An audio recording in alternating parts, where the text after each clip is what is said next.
साथियों नमस्कार। आपकी स्क्रीन पर है श्रद्धा तिवारी और श्रद्धा का राजस्थान प्रशासनिक सेवा परीक्षा 2018 में चयन हुआ है। श्रद्धा चिकित्सा विभाग में कार्यरत गंगाराम जी की पुत्री है और विद्युत निगम में सहायक अभियंता के पद पर तैनात हैं। श्रद्धा से हम इस साक्षात्कार को आगे बढ़ाते हैं। आपके जो सवाल होंगे वो इस चर्चा को थोड़ा रोचक और सार्थक ज्ञानवर्धक बनाने में हमारी मदद करेंगे। श्रद्धा तिवारी, लक्ष्य प्राप्त कर लिया या आरएएस एक पड़ाव है? अभी मैं आईएएस के लिए और प्रिपेयर करना चाहती हूँ और बेहतर अचीव करना चाहती हूँ। अभी अपन आईएएस की जो आने वाले दिनों में परीक्षा है उसे दे रहे हैं, या अक्टूबर में जो परीक्षा है आईएएस की, तो इसका मतलब जीवन लक्ष्य जो है वो भारतीय प्रशासनिक सेवा परीक्षा है। ऐसा नहीं है, मुझे लगता है व्यक्ति को बेहतर अचीव करने के लिए प्रयास करते रहने चाहिए और बेटर अचीव कर सकते हैं तो और बेहतर जो है वो कर लेना चाहिए। आरएएस का पड़ाव कहाँ से शुरू हुआ? मैंने जॉब के बाद प्रिपरेशन स्टार्ट की थी।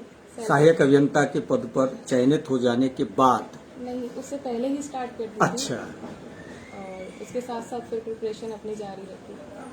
तो सर्विस में रहते हुए ऐसी प्रशासनिक सेवा परीक्षाओं की तैयारी करने में कितनी कठिनाइयां रहती?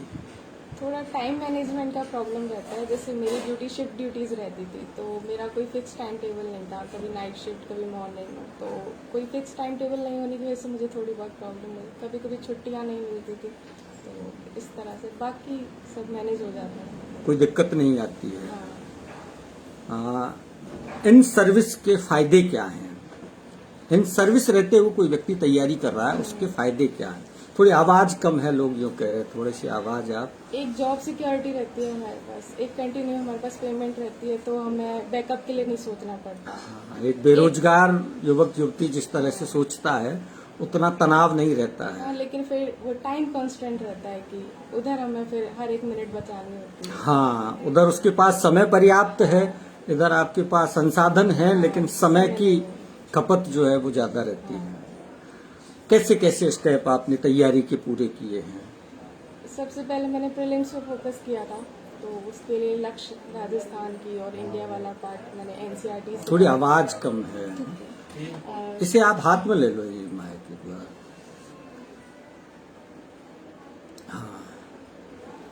प्रीलिम्स के लिए राजस्थान के लिए मैंने लक्ष्य की जो बुक्स थी उनको फॉलो किया। उसके बाद इंडिया के लिए एनसीईआरटी फॉलो की। फिर मेंस के टाइम पे जितनी भी टेस्ट सीरीज अवेलेबल थी वो उनको सॉल्व किया और इंटरव्यू के लिए कुछ मॉक टेस्ट दिए हैं आपने। कल हमारी इसी परीक्षा में चयनित इमरान खान से मुलाकात हुई। अच्छा।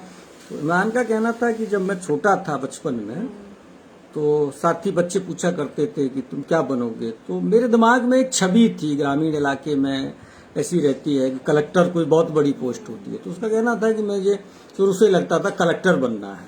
आपके जीवन की शुरुआत कहाँ से होती है? मुझे कॉलेज टाइम में ऐसा लगा कि फाइनल ईयर में कि मुझे इस तरफ बढ़ना चाहिए। अच्छा, क्योंकि कॉलेज ग्रेजुएशन करते समय। हाँ, क्योंकि मेरे पास दो रास्ते थे, या तो टेक्निकल फील्ड में आगे बढ़ो या नॉन टेक्निकल में, तो फिर मैंने ये चूज किया। अचानक आया दिमाग में या खुद की क्षमताओं ने हमको आगे बढ़ने के लिए प्रेरित किया या किसी से मोटिवेशन मिला? कहाँ, मतलब प्रशासनिक सेवाओं की तरफ यूं ही स्वाभाविक तौर पर नहीं जाता है दिमाग। मतलब ये ऐसी सर्विसेज है जिसमें आप अपने लिए भी बहुत कुछ कर सकते हो, लोगों के समाज के लिए भी आपको करने के मौके मिलते हैं। तो थोड़ा सा कोई किस्सा तो रहा होगा भारतीय प्रशासनिक सेवा का सपना आंखों में। न्यूज़पेपर्स में बहुत ज्यादा हाईलाइट किया जाता है, लोगों के कामों को दिखाया ये जाता इनके है जो कि काम होते हैं उनकी चर्चाएं खूब होती हैं। बेटियों के लिए जिंदगी का सफर कितना आसान है? मुझे लगता है कि लड़कियों को थोड़ा पढ़ने का कम मौका दी। मैं तो काफी प्रिविलेज्ड फैमिली से हाँ। मुझे ये प्रॉब्लम्स नहीं हुई, लेकिन बहुत से जैसे ग्रामीण इलाकों से लोग हैं, उनके मेरे साथ बहुत सारे ऐसे लोगों ने प्रिपरेशन की है जिनको सरकारी स्कूल से पढ़ के आए हैं, अभी भी वो मेहनत कर रहे हैं, तो उनकी थोड़ी शादी जल्दी कर दी जाती है, उनको पूरा मौके नहीं दिए जाते। लड़कियों को भी अपनी जिद पे अड़ा रहना चाहिए। क्या सलाह देना चाहोगी जिन्हें जूझना पड़ रहा है परिवार में? अपनी जिद पर अड़े रहो, जो करना चाहते हो करो, दुनिया की मत सुनो और जो करना है वो करो। ये जो शब्द आपने इस्तेमाल किया, दुनिया की मत सुनो, ये दुनिया के ताने भी जीवन रास्ते में बाधा पैदा करते हैं। कभी कोई मोटिवेट भी करते हैं, हाँ, कुछ लोग हैं लेकिन उनकी संख्या थोड़ी कम रहती कम है, है। लेकिन कम संख्या वही लोग मोटिवेट करते हैं। जैसे मेरे भाई बहन, उन्होंने मेरे को हमेशा सुना है। मेरी बहन हमेशा बोलती थी कुछ भी हो जाए तो कर लेगी। अच्छा अच्छा अच्छा। और मेरा भाई हमेशा सुनता था मेरे को, कभी प्रॉब्लम नहीं होती। मेरे फ्रेंड्स हैं पूनम, उसने मेरे को हमेशा सपोर्ट किया। मम्मी पापा तो थे ही। हाँ हाँ, वो तो है ही है। ऐसा कोई हताशा का पल जो इस दौरान आपके बीच में आया हो? और मेंस के टाइम पे मुझे छुट्टी नहीं मिली थी उस टाइम पे, तो उस टाइम मेरे लिए बहुत हेक्टिक हो गया था मैनेज करना, क्योंकि उस टाइम में बहुत सारा रिवाइज करना पड़ता है। तो उस समय मुझे लगता था कि कहीं मैं फेल ना हो जाऊं एग्जाम में। अच्छा अच्छा, मतलब विभाग ने छुट्टी नहीं दी? उस हमारी जॉब ही ऐसी है कि हाँ, हाँ। इमरजेंसी सर्विसेज है, तो हमें इतनी जल्दी छुट्टियां नहीं मिलती। आसानी से छुट्टियां नहीं मिल पाती हैं। उस समय फिर मैंने उससे सीखा, फिर मैंने उसे टेक फ्रेंडली वे में फिर मैंने मेरी पढ़ाई की कि मेरे पास फोन में भी मटेरियल अवेलेबल रहे मेरा पूरा। क्योंकि ये कंफ्यूजन रहता है बच्चों में कई बार कि कोचिंग करना और नहीं करना, आप कैसे इसको बताएंगी? मैंने शुरू से ही सेल्फ स्टडी की है, तो मुझे बस कोचिंग ऐसा लगता है कि एक सपोर्टिंग वे है। अगर आप, मेरे पास टाइम नहीं था, अगर मैं जॉब में नहीं होती तो शायद मैं भी करती। कोचिंग करने जाती है, हाँ। तो वहाँ हमें गाइडेंस मिल जाती है, लेकिन मेरे पास गाइडेंस अवेलेबल थी। अच्छा तो उन भैया ने मेरी हेल्प की। अच्छा अच्छा। भैया ने मेरी हेल्प की, तो उनकी तरफ से। तो कोचिंग कोई बहुत ज्यादा सहायक चीज नहीं है? नहीं, मुझे नहीं लगता, क्योंकि एक तो ड्यूरेशन इतनी लंबी है, कोचिंग के साथ आप हमेशा जुड़े नहीं रह सकते। 3 साल परीक्षा बाद- की अवधि 3-4 साल में जाकर के पूरा पैचअप होता है, तो मुझे लगता है घर पे बैठ के खुद को 8 से 10 घंटे निकालने चाहिए, उतना सफिशिएंट है। सेल्फ स्टडी पर्याप्त Self-study है। है। सेल्फ स्टडी से भी आप सफल हो सकते हैं। बिल्कुल हो सकता है। आईएएस के लिए क्या चल रहा है? अभी कुछ तो थोड़ा टाइम ब्रेक लग गया है, हाँ, एक हाँ। रिजल्ट की वजह से। अब दोबारा स्टार्ट करने की कोशिश कर रही हूँ। अभी 1-2 दिन में स्टार्ट करूंगी। अभी प्रीलिम्स है तो उसके लिए प्रिपेयर करूंगी। हाँ हाँ, प्री अक्टूबर में है, संभावित है और शायद हो ही जाएगा। हाँ, 10 ये अक्टूबर कहीं का है। तीसरी लहर बीच में नहीं आई तो? मुझे नहीं लगता, यूपीएससी बहुत हाँ हाँ, बहुत स्ट्रिक्ट हैं वो, क्योंकि उन्हें टाइम से सब कुछ टाइम से। करना पड़ता है। साक्षात्कार को लेकर के कई तरह के भय रहते हैं दिमाग में। आपने जो साक्षात्कार फेस किया आरपीएससी का, कोई अनुभव आप शेयर कर रहे हो? मुझे साक्षात्कार बहुत अच्छा लगा, मुझे बहुत कॉर्डियल लगे वो लोग सारे ही। पैनल बहुत अच्छा था, बहुत अच्छे से उन्होंने मेरे से बात की। मुझे पता ही नहीं चला कि मेरे 25 मिनट कैसे कब निकल गए? तो और उनका रेस्पॉन्स भी बहुत अच्छा था। जो मुझे नहीं आता था मैंने उनको मना किया। मना भी कर दिया? हाँ, उन्होंने कुछ भी चीज़ नेगेटिव वे में नहीं ली। उन्होंने मेरा कॉन्फिडेंस चेक किया कि मैं आंसर दे पा रही हूँ नहीं या दे पा रही नहीं। हूँ। हाँ, कुछ सिचुएशन क्वेश्चंस थे, वो यही चेक करते हैं कि आप डील कर पा रहे हो। डील कर पाए, क्योंकि ये फील्ड जॉब है और इसमें आप मानसिक रूप से कितने मजबूत हैं, निर्णय लेने की क्षमता कैसी है। एक मैं ऑलरेडी जॉब में थी तो मुझे इसका फायदा मिला। हाँ, उसका भी फायदा मिलता है। 1-2 सवाल जो किसी की मदद कर दें, जो आपसे पूछे गए, आप बता पाए। एक तो अपना फैक्चुअल पार्ट स्ट्रांग रखें, क्योंकि वो भी पूछे जाते हैं। लोग बोलते हैं कि इंटरव्यू नॉलेज का टेस्ट नहीं है, लेकिन अगर आप कुछ आंसर ही नहीं कर पा रहे तो आपको कैसी पर्सनैलिटी कैसे पर्सनैलिटी जज करेंगे? तो अपना फैक्चुअल तो स्ट्रांग रखना ही है। उसके साथ करंट अफेयर्स वाला जो पार्ट है, उसके पूरे अपना व्यू पॉइंट पहले ही बना के चलें। और 5 या 6 मॉक टेस्ट दे लें, आपको अपनी हाँ, उससे गलतियां एक पता चल अभ्यास जाती और हैं। गलतियों का पता चल जाता है कि आप कहाँ माइनस किस हैं। तरह से आप बिहेव कर रहे हो वहाँ पे। कोई एक ऐसा सवाल जिसने आपको परेशान किया हो साक्षात्कार कक्ष में? उन्होंने मुझसे एक सिचुएशनल क्वेश्चन पूछा था कि आप ब्रज से बिलोंग करते हो, तो 3 रूप बताए थे उन्होंने मुझे कृष्ण के, कि नंदलाला और द्वारकाधीश जी और महाभारत वाले कृष्ण, आप इसमें से किसको सपोर्ट करते हो?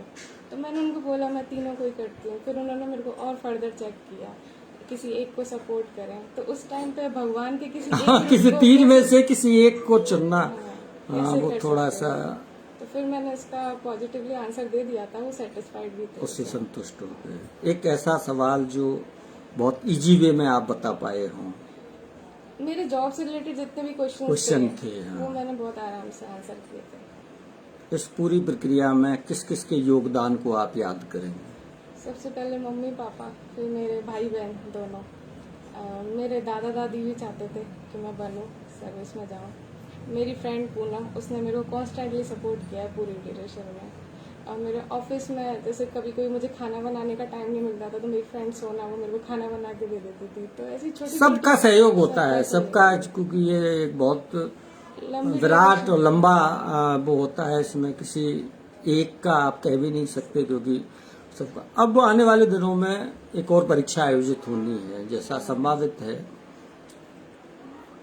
जो परीक्षार्थी या उनके घर वाले प्रशासनिक सेवाओं में भेजने की सोच रहे हैं और जो विद्यार्थी जाना चाहते हैं, उन्हें आप क्या सजेस्ट करेंगे? मैं उन्हें बोलूंगी कि बिल्कुल फोकस्ड रहें। आपने सोचा है तो आप कर सकते हो, और डरने की जरूरत नहीं है। लोग अगर आपको डिमोटिवेट करें तो पीछे हटने की जरूरत नहीं है, बस पढ़ते जाओ, हो जाएगा सिलेक्शन। इतना आसान भी नहीं है। आसान नहीं है, लेकिन पढ़ाई नहीं छोड़नी है। बस एक चीज पर फोकस रखो कि 6 से 8 घंटे पढ़ना है तो पढ़ना है, चाहे लोग कुछ भी बोले। अगर आपको 6 से 8 घंटे की कंटिन्यूटी मेंटेन हो जाती है तो फिर मुझे ये लगता है कि हाँ, मेरे इसमें इसी चीज ने रोल प्ले किया है कि मैंने मेरी कंटिन्यूटी कभी ब्रेक नहीं की। घर भी आती थी तो मैं पढ़ती थी, तो कंटिन्यूटी ब्रेक नहीं करनी है। बाकी हो जाता है, थोड़ा किस्मत और भगवान के हाँ साथ हाँ हाँ, किस्मत का भी साथ होना जरूरी है। सिलेबस को लेकर के कई लोगों में कई तरह के कंफ्यूज रहते हैं। एक पैटर्न, नया पैटर्न क्या है अब RAS का? पहले जैसे मैथ आती थी DS2 में, अब वो मैथ वाला पार्ट हटा दिया तो सबके लिए इक्वल लेवल प्लेइंग फील्ड हो गया है। तो अब राइटिंग पे बहुत फोकस करना चाहिए कि जितना भी आप लिख सको उतना लिखो।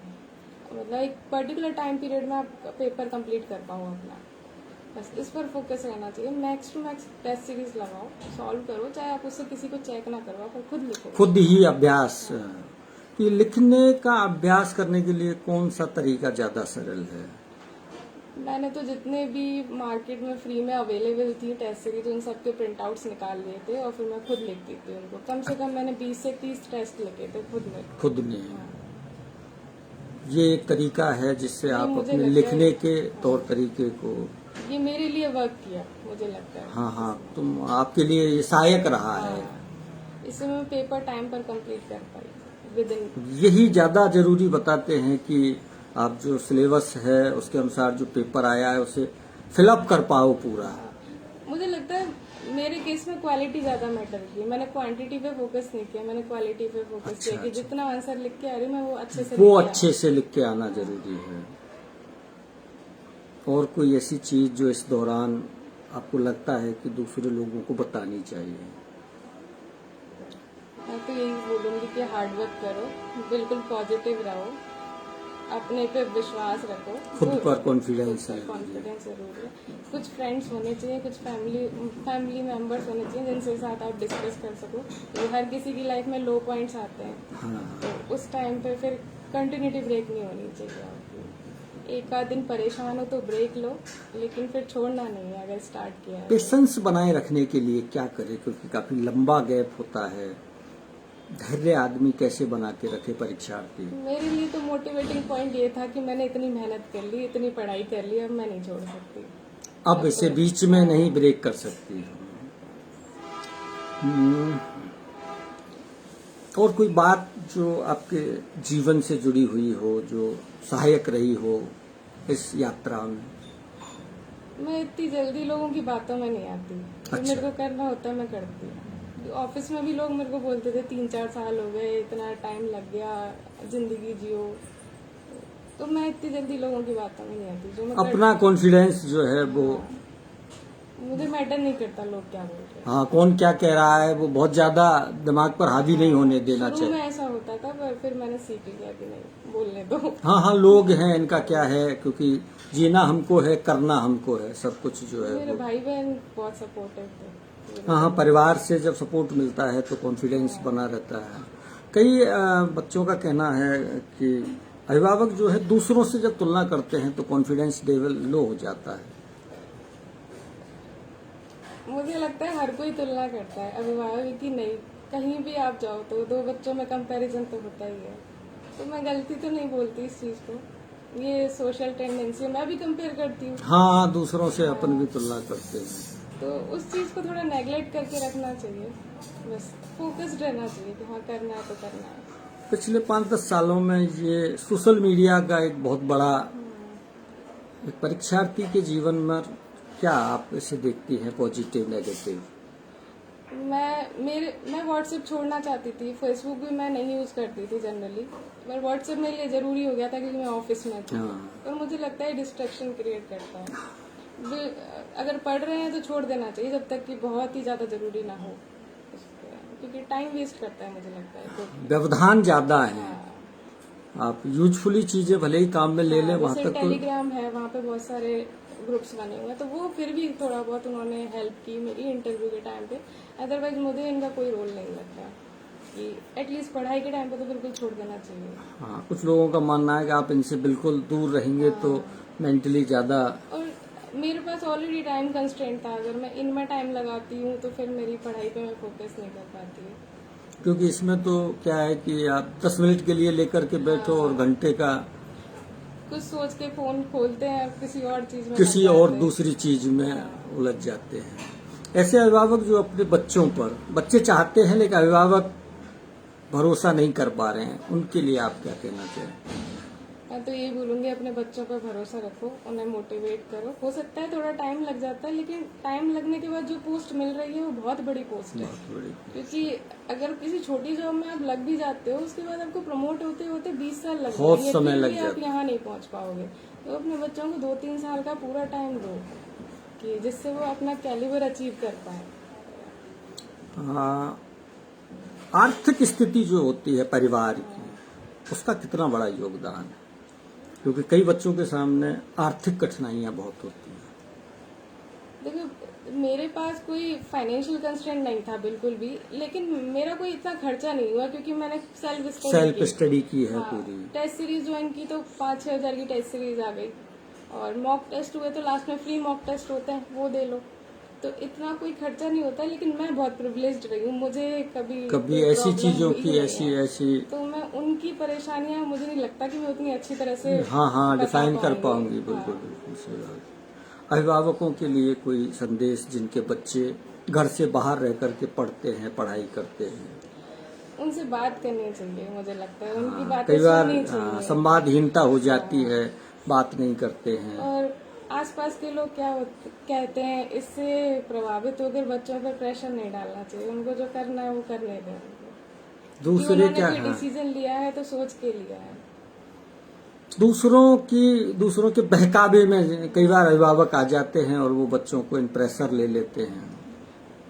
मुझे लगता है कि बच्चे पहले से ही ऑलरेडी इतने प्रेशर में होते हैं, इतनी सारी सब्जेक्ट्स हैं, इतना कुछ पढ़ना होता है, तो वो अभिभावक बिल्कुल सही बोलते हैं, वो अपने अकॉर्डिंग सही बोल रहे हैं कि वो चाहते हैं कि भला हो बच्चों का। लेकिन अगर बच्चे भी कुछ डिसाइड कर रहे हैं, हाँ, कोई तो उनके decision ले निर्णय रहे को हैं, भी महत्व दिया जाना चाहिए। 2-3 साल दिए जा सकते हैं उनको एक अवसर तो देना चाहिए ताकि वो अपना टैलेंट, अपनी चीजें जो है वो सामने रख सके। उनको मोटिवेट भी करते रहना चाहिए। आखिर में कोई ऐसा संदेश या अपने जीवन की कोई ऐसी घटना जो दूसरों के लिए कोई मैसेज दे सकती है? मैं अगर डीमोटिवेट होती थी तो मैं बुक्स पढ़ती थी, नॉवेल्स पढ़ती थी, बायोग्राफीज पढ़ती थी। तो मैं लोगों को बोलूँगी कि अगर आपके पास फ्रेंड्स नहीं हैं, तो बहुत ही नेगेटिव फील कर रहे हैं, तो पॉजिटिव बायोग्राफीज पढ़ें, आप अच्छा फील करोगे। और मेरे साथ यही होता था, मैं ऑफिस लेके चली जाती थी कभी कभी, और बोरियत फील करती थी, कलाम साहब की पढ़ ली, कल्पना चावला की पढ़ ली, ऐसे मैं पढ़ती बहुत रहती सारे थी। संघर्षशील लोग हैं जिन्होंने संघर्ष करके जीवन में बहुत कुछ प्राप्त किया है। और कोई बात जो आप कहना चाहें, अपने जीवन की कोई घटना, कोई बात ऐसी जो किसी दूसरे को प्रेरित कर सकती है? मेरा बस एक ऑफिस में थोड़ा स्ट्रगल रहा है, बाकी मुझे लगा मुझे सब कुछ मिला है। देखिए, मेरे मम्मी पापा जॉब में थे, उन्होंने मेरे को सपोर्ट किया है, मेरे को कभी कोई कमी नहीं रही है, तो मेरे पास ऐसा कोई संघर्ष नहीं है। हाँ, बस टाइम वाला मेरे पास बहुत था। हाँ, ऑफिस टाइम। में लोग बहुत कुछ बोल देते थे, ऐसी चीजें जरूर मेरे साथ हुई हैं। बाकी ऐसा मेरे पास कोई ऐसा संघर्ष नहीं है। इस टाइम मुझे बहुत कभी फ्रस्ट्रेशन बहुत ज़्यादा हो जाती थी कि मैं छुट्टी लेके जा रही हूँ और फिर वहाँ पे एग्ज़ाम कैंसिल हो रहा है, मेरी पीएल खराब हो गई, हाँ, मेरी हाँ, सीएल, तो इस तरह से थोड़ा थोड़ा मेंटली प्रेशर रहा है, बाकी फाइनेंशियली या फैमिली की तरफ से तो मैं कोई बहुत- किसी तरह का कोई प्रेशर नहीं है। कितने आशान्वित हैं भारतीय प्रशासनिक सेवा परीक्षा को लेकर के? अभी तो मैं कुछ नहीं बोलना चाहूंगी क्योंकि काफी सब्जेक्टिव पेपर है, ऑब्जेक्टिव पेपर नहीं है जो आप अपने मार्क्स काउंट कर सको। तो मैं फिर भी मैं बहुत पॉजिटिव रहती हूँ, मैं कोशिश करूंगी मेरी तरफ से, जैसे मैंने इधर कोशिश की, कोशिश करूंगी अचीव करूंगा। साथियों, ये थी श्रद्धा तिवारी। अपनी विश्वविद्यालय परीक्षाओं के दौरान इन्होंने गोल्ड मेडल प्राप्त किया। उसके बाद पहले ही प्रयास में सहायक अभियंता के लिए चयनित हुई और पहले ही प्रयास में RAS 2018 की परीक्षा इन्होंने दी और पहला ही प्रयास अब आगे UPSC भारतीय प्रशासनिक सेवा परीक्षा को लेकर के है। हम आशा करते हैं कि इनके आंखों का सपना पूरा हो। आपने चर्चा की, समय निकाला, बहुत बहुत धन्यवाद। Thank you.